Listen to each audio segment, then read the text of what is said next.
राज्याचे कृषी मंत्री माणिकराव कोकाटे पत्रकारांवर संतापले।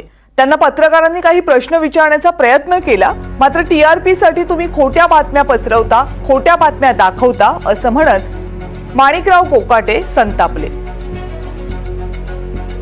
आणि त्यातून तुमचा टीआरपी वाढवतात। तुम्हाला रियालिटी कळत नाही, सत्य कळत नाही आणि तुम्ही खोटं या ठिकाणी लोकांसमोर आणतात।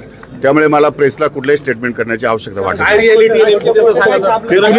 तुम्ही काल पेपर मध्ये तुम्ही तुमच्या न्यूजला बघा, मी गैरप्रकार बोललो, भ्रष्टाचार बोललो का? तुम्ही लगेच भ्रष्टाचार झाला, लगेच विरोधकांनी उन्हाच्या बाईट घ्यायला सुरुवात केली। मी बोललो काय, तुम्ही बोलतात काय, दाखवतात काय? सत्य बोललो ते तुम्हाला पटत नाही का? त्यामध्ये अपग्रेड करण्याच्या संदर्भामध्ये शासन प्रयत्न करते, एवढं सगळं सांगितल्यानंतरही तुम्ही तेवढाच एक मुद्दा घेऊन बसले, त्याच मुद्द्याला तुम्ही फ्लॅश करताय। याचा अर्थ तुम्हाला टीआरपी वाढवायचा आहे, तुम्हाला सत्य लोकांपर्यंत पोहोचवायचं नाही। त्यामुळे आता मला तुमच्याशी बोलायची आता काय योजना सगळ्या चालू असणार आहे, बंद नाही काय होणार।